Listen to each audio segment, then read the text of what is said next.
Pihak kepolisian akhirnya menangkap pendiri Khilafatul Muslimin sekaligus tokoh penting di balik Khilafatul Muslimin, yaitu Abdul Qadir Hasan Baraja di kantor pusatnya di Lampung ya.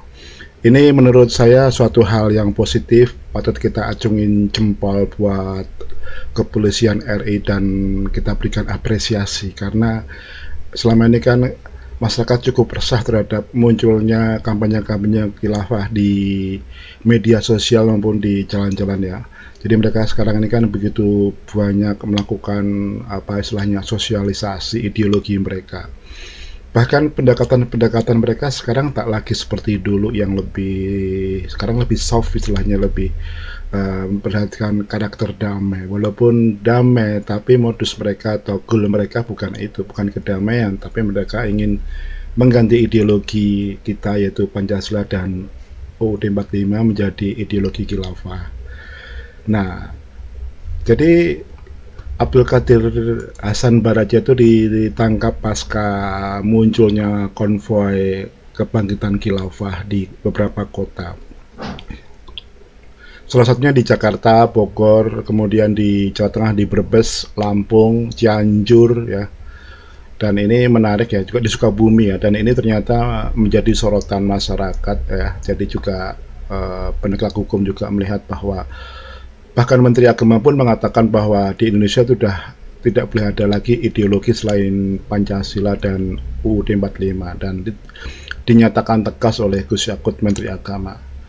Jadi kita telusuri sebenarnya siapa sosok dari Abdul Qadir Baraja ini ya, Abdul Qadir Hasan Baraja ini ya.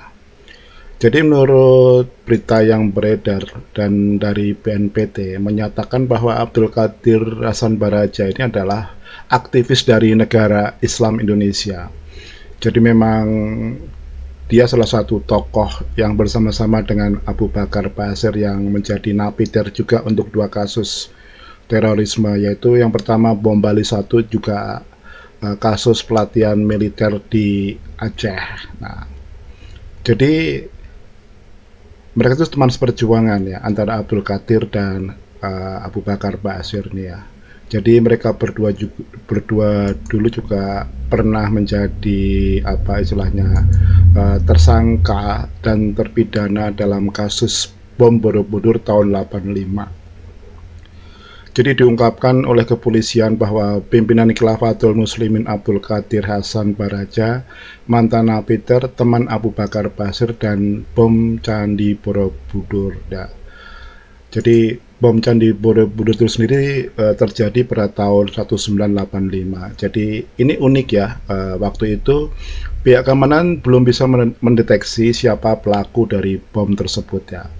Tapi setelah kejadian tersebut ada sebuah bom meledak di angkutan umum, di bis umum. Dari situlah akhirnya pihak keamanan waktu itu berhasil mengungkap siapa pelaku dari bom di Candi Borobudur dan perusakan stupa ya. Jadi akhirnya Abu Bakar Basir dan saudaranya juga ikut diburu menjadi buron oleh aparat kepolisian pada saat itu. Nah, dengan adanya penangkapan tersebut paling tidak memberikan rasa aman dan nyaman terhadap masyarakat ya, karena selama ini kan masyarakat berpikir kenapa begitu gencar kampanye-kampanye khilafah tapi seolah tidak ada istilahnya intervensi dari pemerintah, kenapa pemerintah mendiamkan. Nah, ini kan membuat aparat keamanan dan penegak hukum dan pemerintah kehilangan kehilangan pamornya ya. Tapi dengan adanya penangkapan ini setidaknya mengembalikan lagi kepercayaan masyarakat bahwa masyarakat terlindungi lagi terhadap ideologi-ideologi seperti ini, karena memang ideologi ini kan memang secara formal juga tidak diperbolehkan hadir di Indonesia. Kalau mungkin sebatas ajang diskusi atau dalam ruang tertutup sih mungkin no problem ya, nggak ada masalah ya.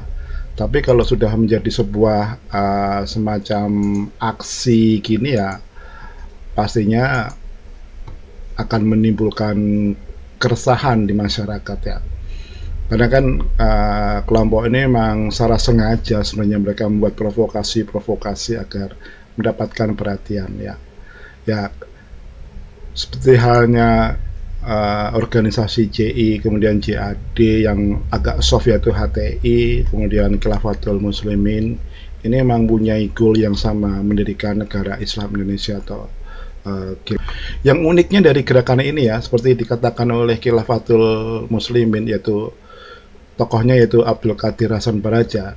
Dia mengklaim bahwa gerakannya ini diperuntukkan buat non-muslim juga ya. Ini berikut adalah cuplikannya ya. Khilafatul Muslimin bukan organisasi buatan Abdul Qadir Baraja, tapi Khilafatul Muslimin itu sistem kesatuan kehidupan bersama kaum muslimin dalam rangka menjaga keutuhan di mana dia berada bersama umat secara keseluruhan. Ya, di sini dia mengatakan bahwa sistem ini ditujukan untuk melindungi NKRI. Jadi semacam ada sebuah namanya pembelokan gitu, bahwa khilafah itu bukan milik muslim tapi juga milik non muslim. Dan yang kedua, mereka juga menyatakan bahwa mereka itu sumpah setia kepada NKRI. Coba kita simak bagaimana pernyataan Islah Bahrawi ketika Abdul Qadir Hasan Baraja itu menyatakan bahwa ideologi khilafah itu untuk seluruh umat beragama. Pola semua organisasi yang sifatnya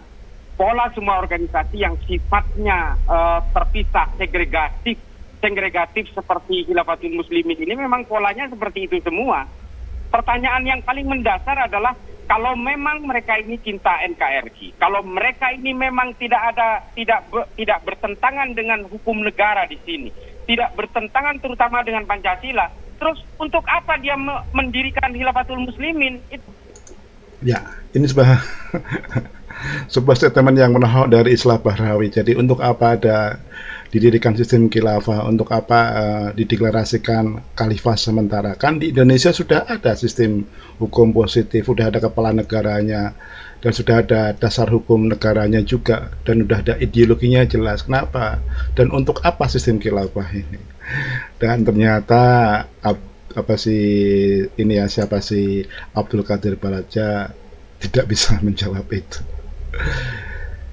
Ya, dengan ditangkapnya si Abdul Qadir Hasan Baraja ini setidaknya memberikan kelegaan pada kita semua bahwa pemerintah memang benar-benar serius untuk menegakkan NKRI dan melawan para perusuh-perusuh yang ingin istilahnya merusak ideologi dan negara kesatuan Republik Indonesia ini. Semoga apa saya bagikan bermanfaat.